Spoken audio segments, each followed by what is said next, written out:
O día 11 de cada mes, UGT e Comisións Obreiras mobilizaránse de xeito conxunto en todo o Estado. Reclamar a suba do salario mínimo interprofesional, a reversión dos aspectos máis lesivos da reforma laboral e a derogación da reforma das pensións son os seus obxectivos. Simplemente exixindo o que é o compromiso do Goberno de coalición, algo que estaban comprometido co conxunto de cidadáns, co conxunto dos traballadores e das traballadoras deste país, que era a derogación das reformas laborais, a reforma das pensións e o incremento do salario mínimo interprofesional, que ten que chegar ao remate desta legislatura ao 60% do salario medio do noso país.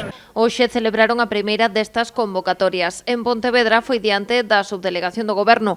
Dende ali reclamaron unha dignificación do emprego. Creemos que é o momento de dignificar o emprego, de dignificar o traballo con direitos, o traballo decente.